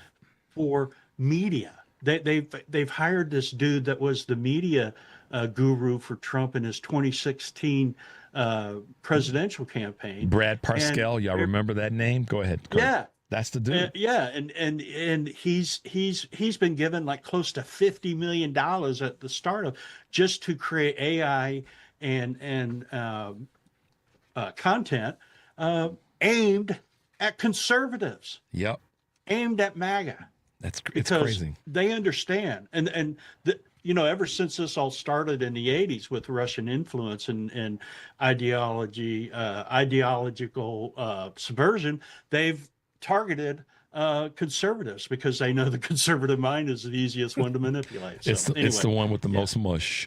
Kurt Mullett is the founder and creator of Hoosier Blue 63. You need to check out his work. His stuff on Instagram it's informative and educational, and it's fun as hell. Kurt, it's good to see you, my man. I'm glad you're well. I love the cap. Appreciate it. We'll talk more about this next week. Sound good? Okay. All Sounds right. great, man. Take care of yourself. Thank you very much. You too. Talk to you soon. 773-763-9278 is the number. You are listening to Choose Views on WCPT AM 820 in Chicago and WARR 1520 AM and 103.5 FM from Warren County, North Carolina, and AM 950, Progressive Voice of Minnesota. I'm Richard Chu. When we come back, we'll be talking with the majority leader of Illinois' House of Representatives and state representative for the 18th District. Who am I talking about? Representative Robyn Gabel. We'll be right back.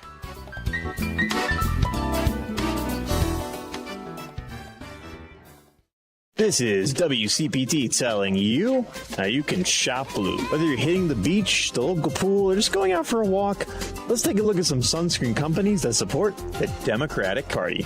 Neutrogena and Aveeno. Now, they are both owned by Johnson & Johnson. Johnson & Johnson as a company's donations are mostly down the middle. But if we add the donations from their senior leaders, 60% of those donations went to Democrats. Banana Boat and Hawaiian Tropic. Now, both of them are owned by Edgewell Personal Care, who does not give to politics as a company. However, some of their senior leaders do. And in 2024, they donated to Kamala Harris's presidential campaign. Nivea and Coppertone Sunscreen. Both of them are owned by Bayerdorf, a German company who does not give to American politics. This has been WCPT telling you how you can shop blue.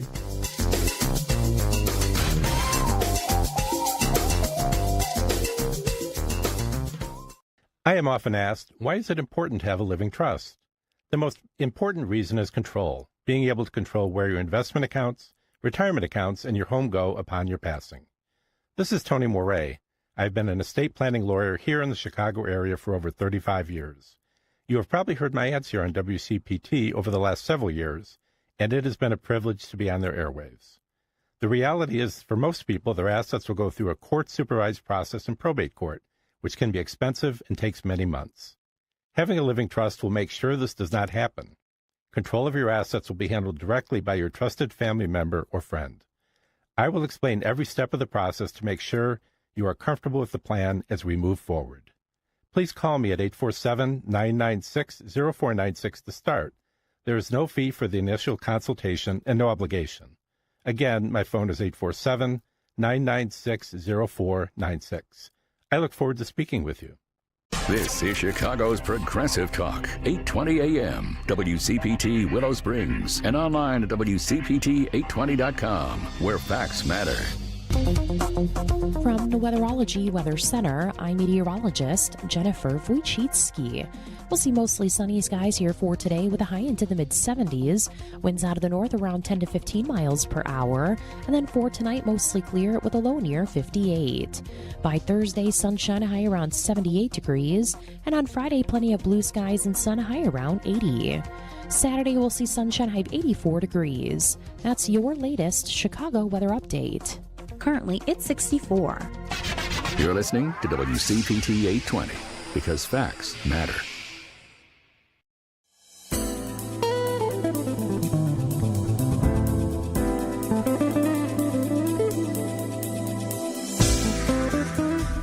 All right, guys, welcome back to Choose Views. If you're just tuning in, I'm Richard Chu. And, of course, our number is 773-763-9278. As I said before we went to the break, one of our great leaders here in Illinois is with us. She is the majority leader of the Illinois House of Representatives and also the state representative from Illinois' 18th District, which she'll tell us about where that is. Good morning, Representative Robyn Gabel. It's so cool to have you in studio with us this morning. Thank you so much. I'm so pleased to be here. Yeah, this is our first meeting, guys, so, there'll be a little bit of fanboying from me because we've got great leaders in Illinois, and I've been saying this for a long time. And, our state catches a lot of quote-unquote hell and negative comments from, some of the corporate media or media outside of Chicago and even to some extent here. But you have been one of those leaders that the moment is asked for. And so I'm really proud to be able to have a few minutes to chat with you this morning. Tell us what's going on with the House and where we are and what are some of the things that you guys are trying to get your arms around right now. Yes. Well, I feel like we've had a very successful session. Mm-hmm. It ended May 31st in the middle of the night. Yeah. And we were able to pass a budget that really really protects people in this state.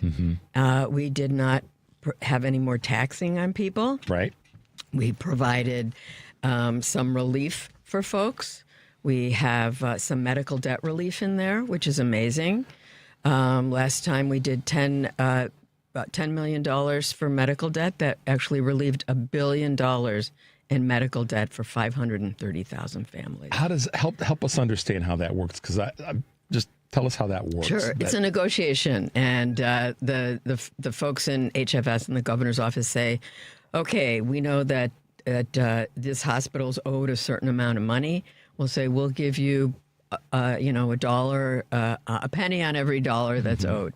So we've leveraged our money and relieve regular old working people of their medical debt. And medical debt is the biggest reason for bankruptcy in this country. Yeah, personal bankruptcies have skyrocketed in the last 20, 25 years for sure, which you and I have unfortunately watched so many people have to deal with. But that's great to see that our folks are working to make those things happen. Are you, I get maybe the way I'll put this is, I hear oftentimes elected officials, particularly on a federal level, will say things like our colleagues on the right. And so in Illinois, there's fewer of them because we have so many of the state-held offices.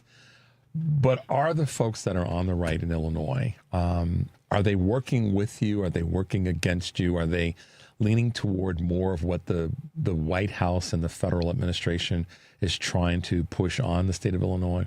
What's your temperature read there? Yeah, in the House of Representatives, we have 78 Democrats and 40 Republicans. Okay. You need 60 votes to pass a bill, and during veto, when you have a supermajority, you need 71. Okay. So we actually don't need the Republicans to pass any bills in Illinois, but we do work with them. There are some that we can work with.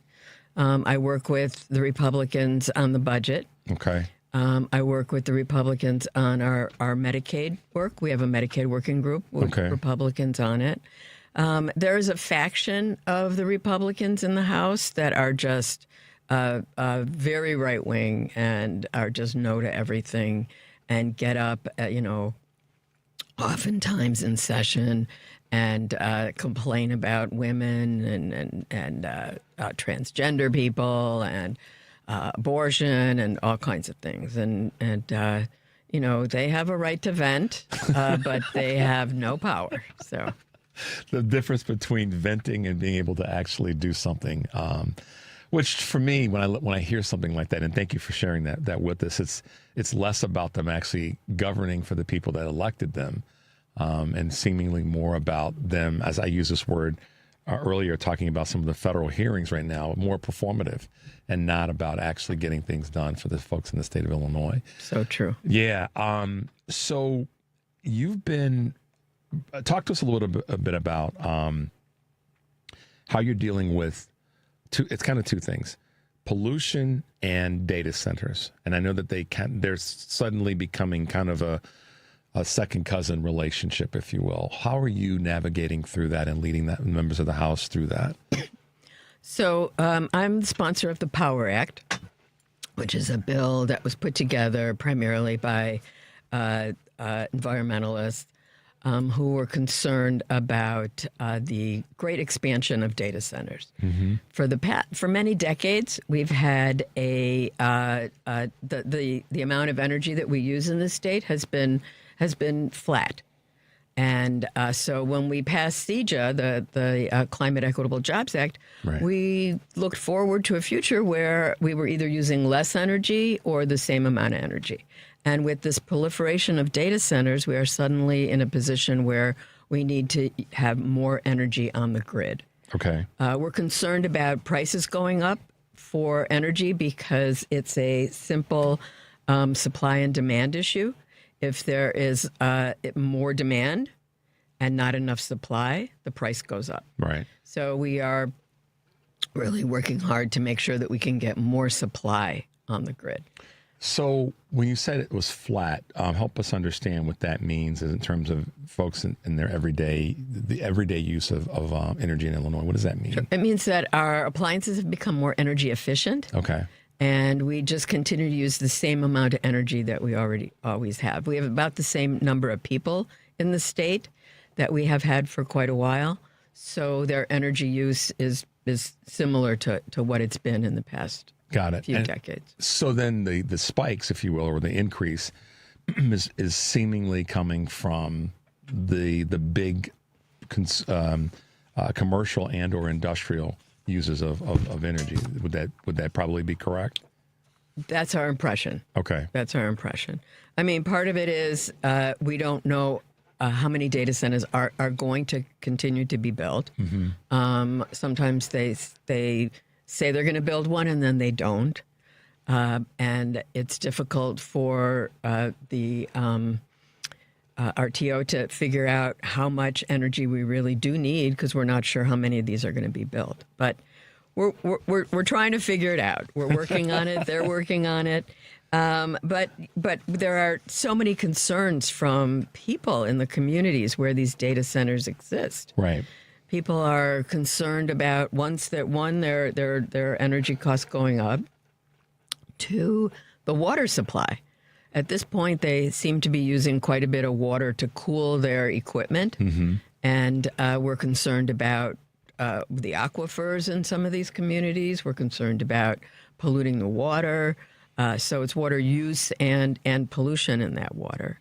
At this point, there really are no guardrails around data centers. What do we do? I mean, it sounds like a too simple of oversimplified question, but what do we do? Is it through legislation? Is it through more stringent monitoring? Yeah, it's absolutely legislation. Okay, it's absolutely legislation. As I said, we proposed the Power Act, which is one way of dealing with some of these issues.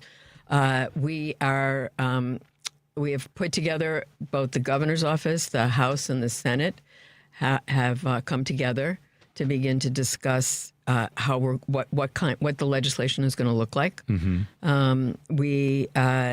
We're using much of the information from the Power Act. We're using information from the governor's team has come up with some recommendations.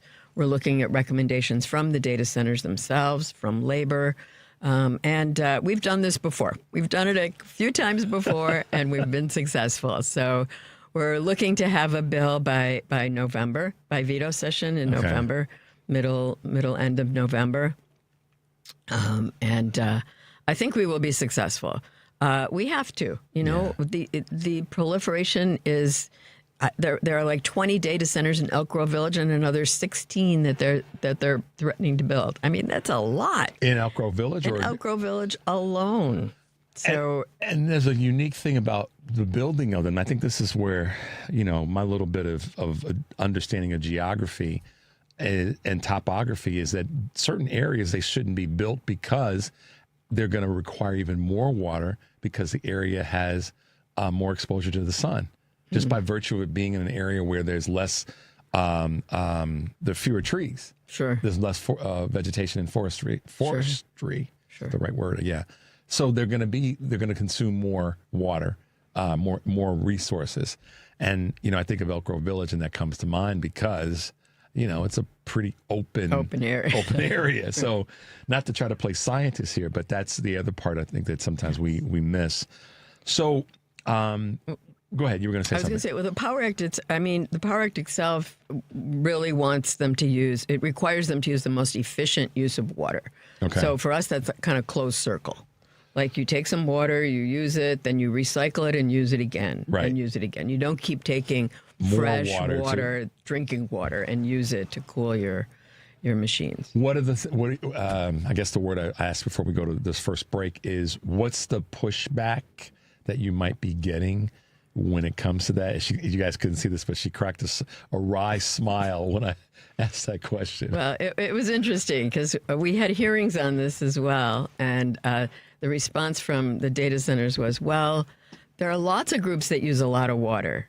Don't just pick on us. Look at everybody that uses water. Okay. So, we're going to be discussing this. Is that legitimate, though? I don't know. We don't know. This is the problem. There's no reporting. We have no idea how much water they use.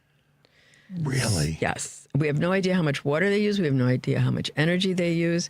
So the first requirement is going to be reporting, so we understand what we're dealing with. Mm-hmm.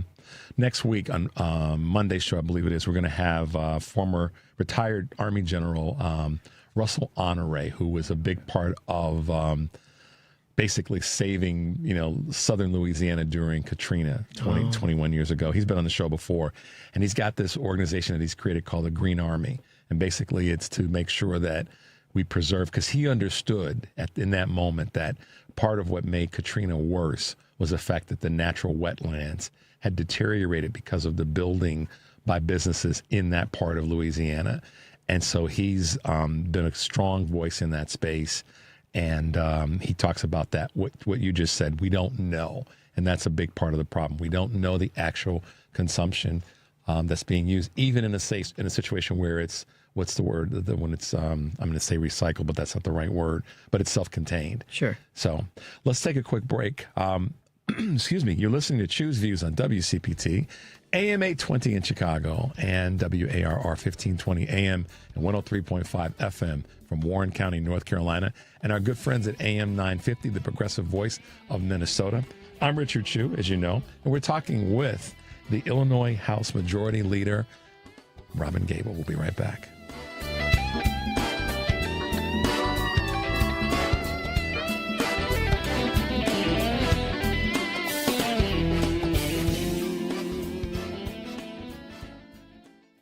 Talking to your kids about the dangers of vaping can be hard. Getting them to listen to hot gossip is easy.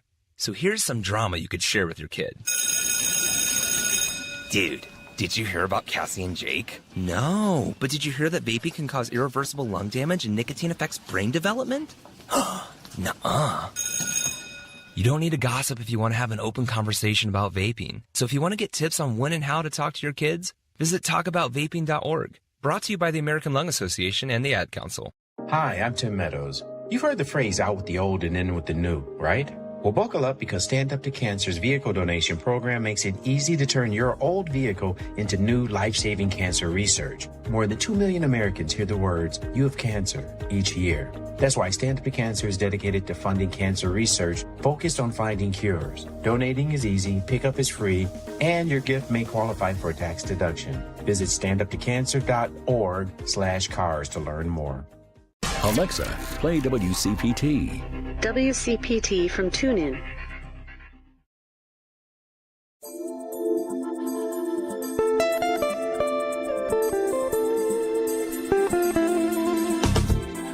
All right, guys, welcome back to Choose Views. If you're just tuning in, I'm Richard Chu, and we're having a laugh off air with our Illinois Majority Leader of the House of Representatives from the 18th District. Representative Robyn Gabel's with us in studio.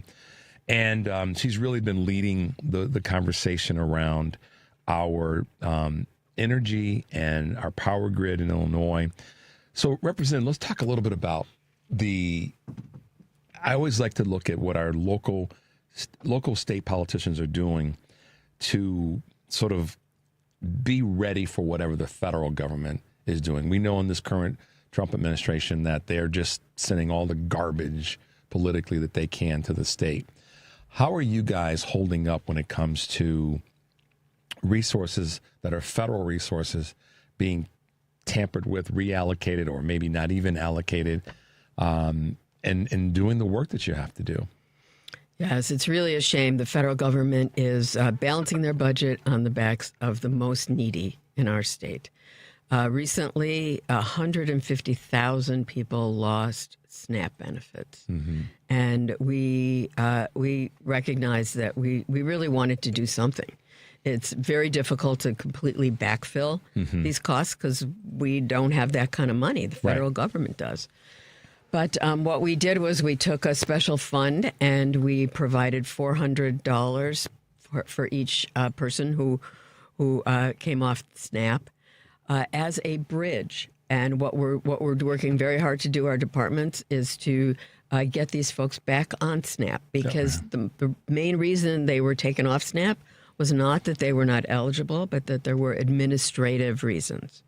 So we're working very hard to make sure that they can meet work requirements, that the forms are filled out, that they continue to fill out the forms, and that they can continue to maintain SNAP, because SNAP is the best way to feed people. Yeah. It puts money in their pocket. They can buy the food that they want, and it also pays grocery stores, and it keeps grocery stores in the neighborhoods. If we just have food banks everywhere, we won't have grocery stores. When this first became we can go down the list of the big three, if you will. The tariffs starting last, late spring, the ugly bill, and we go forward and we say, okay, those things have impacted individuals in so many ways. And then the cuts to Medicare, Medicaid, that, kerfuffle, if you want to call it that impacts hospitals more than just rural communities. We now are seeing it impacting more suburban and urban communities. So ultimately, businesses and individuals, and really businesses are made up of individuals, are impacted by this, as I've been saying this for a few weeks now, this garbage that's coming out of the Republicans in Washington. And we get to be partisan on this because the Democrats aren't the ones that are doing it. It's the Democrats like you as state representatives that are kind of holding up the roof line to make sure that the House doesn't cave in on us. We're doing our best. Medicaid, some of the rules in H.R. 1, the big, bad, ugly bill, are going to take effect. The free sector, so it's like the free clinics, the federally qualified health centers. Mm-hmm. We want to make sure that they can help absorb some of the problems that'll happen once people lose their medical care, their Medicaid, which is their health insurance. Right. We really, hospitals will be affected. People will go to the emergency rooms more often. We're really going to try to put them into the federally qualified health centers so the emergency rooms aren't completely jammed. And that affects everyone. Mm-hmm. How many people? Everyone. I mean, I don't know the numbers off the top of my head, but in Illinois, really in any big metropolitan area and then the suburban area surrounded, you have a large number of people that work in the medical field, and not just as doctors necessarily, but they're those RNs and those LPNs and all those folks that do for lack of better words, the real hard work to make sure that people are sustaining and going forward and not falling into the cracks from a healthcare standpoint. So, that's why, as much as I hear the conversation around this is going to affect our rural communities, it's affecting all the entire, spectrum, rural, suburban, and urban areas. Have you, and I guess this is kind of one of my questions that I always want to ask someone that's in elected office. When you're looking at the number of people that are impacted by these draconian, policies or whatever that come out of Washington, particularly right now, how do you go about trying to interact and maintain a certain, aplomb and grace when it comes to talking to the voters and the people that are in your district, and for you as a majority leader that are in the state? Sure. Well, first I explained some of the things that we are doing. As I said, more money to federally qualified health centers, help people navigate the system when their usual source of care is no longer available to them. And then, I take a long view. I'm like, okay, this is the consequences of that election, and we have to change what happened in that election and put people in power who want to help the working class and most of the people in this country that are not there to just help the billionaires. You're right. But care about the people. Yeah. So if you have to take a longer term view, but on one hand, and on the other hand, you have to do everything you can to help people in the moment. Governor Pritzker has been, I would say one of the best leaders, irrespective of being governor or what. He's one of the, I would say, as objectively as I can be, one of the best leaders in the country when it comes to making sure that the state, everybody, not even the folks obviously that didn't vote for him or can't stand him, are benefiting. And I think that, and I've said this so many times on my show, Representative, that when Democrats and the right Democrats are in positions of leadership, we get a lot of things done.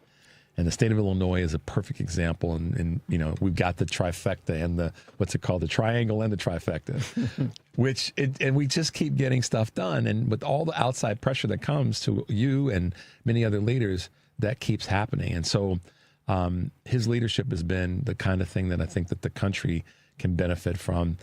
If he were to decide to actually run for president, you know, what do you think his chances would be? And I know that it's the only thing I would do to put you, not even on the spot, but just your thoughts. Yeah, I mean, it's hard to say. I think that he's been an excellent governor. He helped us get through COVID. Yeah. He has balanced our budget every year he's been in office. He has given us 11 bond increases, rate increases. So we're now in the A class again. Yep. We have paid down our debt with the pension. We have started to pay more into the pension fund to pay down that debt. He paid down all old bills. I mean, he has been an amazing steward of this state. And I think that he's the type of person I want to see run. Yeah, because what you just described, all of those things, you could take them and then place them in any other state in the country and say, if that leader, he or she, got those things done, that's not a blue or red state thing. That's just getting it done for the country. Yeah. And I think that that's the kind of leadership that so many people really, whether they want to admit it or not, that's what they're really looking for. Yeah. And those are not just kitchen table issues. Those are just issues as it relates to folks getting through their day and having a better day. And as Vice President Harris said, not just survive, but thrive. We've increased funding for education, starting at daycare level, Yep.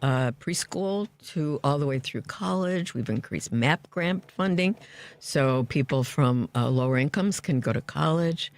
We've done a great job in improving people's lives here in Illinois. Yeah, definitely. And we've become a model in many ways of how a state can run when the right people are in place. And it just so happens to be that, you know, we have the trifecta and we have the triangle, which allows us to keep, you know, doing good work. On your day-to-day basis, and this is more of a, I guess you could say, somewhat of a personal political question, what still keeps you, you know, rolling out of bed, putting your slippers on, and going about doing what you do as such a great leader for our state? Well, successes keep me going. Yeah. When we have a good year and we're able to provide, as I said, you know, medical debt relief for people, food to put on their tables, it makes me feel good about what we do. And I also, you know, just really enjoy hearing from constituents. Yeah. Every year I generally pass a bill that a constituent brought me.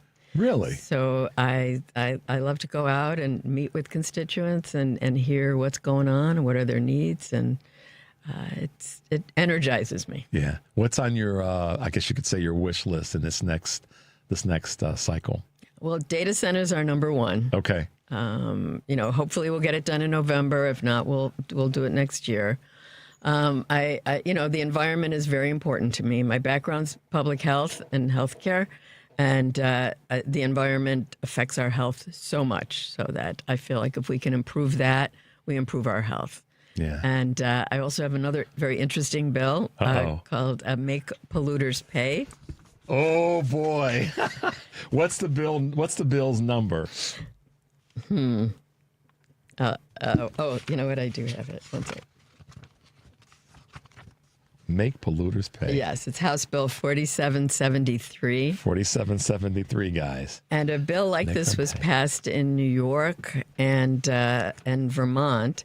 What this bill does is that it says that polluters need to be responsible for their pollution. It's an easy concept to understand. Otherwise, what's going to so with climate change, we all know that climate change is because of our burning of fossil fuels. Yep.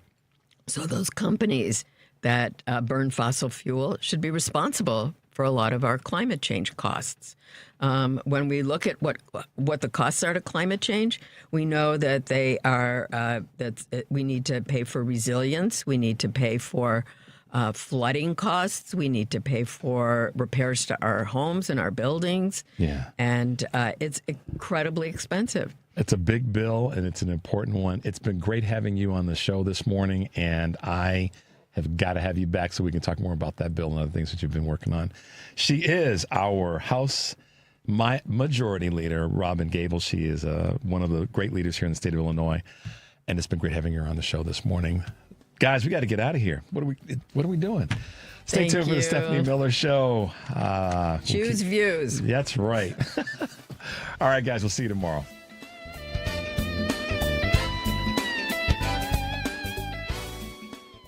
A loved one owns a gun, and for a while now, you've been concerned about their behavior.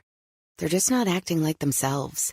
They've been distant, they've been unpredictable, they've been lashing out. They've been saying things that make you worried they might harm themselves or friends or family. Or you're worried this loved one might hurt you. Maybe they recently threatened someone with their gun. You know something needs to be done, and you wish more than anything you could hit pause on this situation. Well, here in Illinois, you can, with a firearm restraining order. In extreme cases, this order temporarily prevents a person in crisis from having a firearm, giving them time to heal before they do something dangerous or even deadly. If you are worried about a loved one in crisis who has access to a firearm, learn more about firearm restraining orders at illinois.gov/pause to heal. A public service announcement brought to you by the Illinois Department of Public Health, Brady, and the Ad Council. Amazon Business. Discover smart business buying, where unmatched selection meets AI-driven tools to simplify complex processes so you can focus on what matters most. Learn more at amazonbusiness.com. AP News, I'm Marcela Sanchez. President Trump has approved an agreement with Saudi Arabia that could potentially provide the kingdom the capability to enrich uranium for its civilian nuclear program. The deal would last 30 years and is also expected to involve U.S. firms in developing the program. According to two people familiar with the matter who spoke on condition of anonymity, the agreement could be announced publicly as early as today. Republicans are pushing a $95 billion budget package that includes funding for the military. The AP's Ed Donahue has more. Defense Secretary Pete Hegseth faced questions and protests at a Senate committee hearing. Hegseth says the cost to fight the war in Iran has gone up. The estimate we have as of today is $37.5 billion. Hegseth says without more funding, the military faces critical shortfalls. This request is an urgent, necessary injection of resources to address the immediate needs of our department. Washington Democrat Patty Murray says the Strait of Hormuz is closed, and President Trump had mentioned several times a deal is near and the war would be over. This war is now spiraling out of control again. The president is threatening escalation and war crimes and suggesting this could be another forever war. Hegseth was interrupted during the hearing. Stop bombing our children in Iran and Palestine. This is illegal. The White House issued a statement urging support of the budget resolution without modification immediately. Ed Donahue, Washington. The remains of 4 U.S. service members killed in the Middle East are being returned to their families today. Trump plans to attend the dignified transfer at Dover Air Force Base in Delaware. It's the third he's attended since he launched the war in Iran in February. Stock futures on Wall Street declined today, and oil prices jumped 4% as the U.S. and Iran exchanged fire across the Middle East. This is AP News.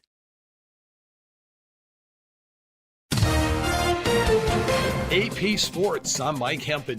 Tuesday's game between the Orioles and Red Sox was postponed because of rain. The teams will play a doubleheader Wednesday, with Boston pursuing a franchise record-tying 15th straight win. Fox says the Spain-Argentina World Cup title game on Sunday drew just under 39 million viewers. Nielsen Media Research says that easily set the record as the most-watched English-language soccer telecast in U.S. history. Telemundo says another 22 million watched watched its Spanish-language broadcast, putting the total number of viewers in the U.S. at more than 60 million. NFL training camps are opening. The Panthers and Cardinals are reporting Wednesday. And Stephen Curry is headed to the Hall of Fame, making more basketball history with a first-of-its-kind exhibit for an active player. Stephen Curry Beyond the Arc is set to open Friday. I'm Mike Hempen, AP Sports.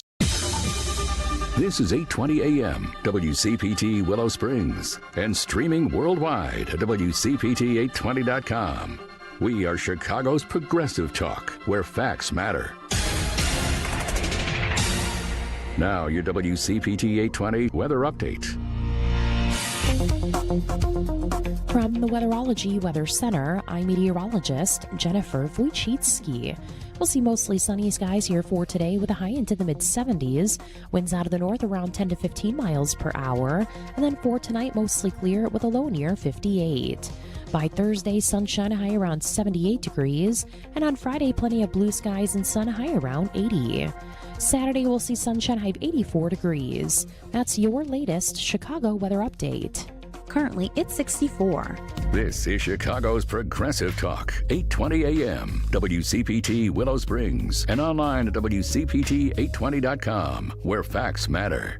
Homeowners, is your upper floor too hot in the summer? Are energy bills climbing with every degree? Green Attic can help. With over 15 years of experience and more than 1,000 five-star reviews, Green Attic is a trusted name in Chicagoland for insulation, ventilation, and roofing solutions that make homes more comfortable and energy efficient. They specialize in attic insulation, spray foam, crawl space encapsulation, mold remediation, and solar attic fan installation, all designed to keep your home cooler and improve indoor air quality during the warmer months. Green Attic also offers full-service roofing through Green Attic Roofing, from roof repairs and replacements to flat roofs, commercial roofing, and solar panel installation. The right insulation and ventilation can lower energy use, reduce strain on your HVAC system, and help maintain more consistent temperatures throughout your home. Green Attic backs its work with the industry's only 10-year labor warranty. Schedule your free insulation consultation at greenattic.com or get an instant roofing estimate at greenatticroofing.com. Green Attic, healthy home, happy family.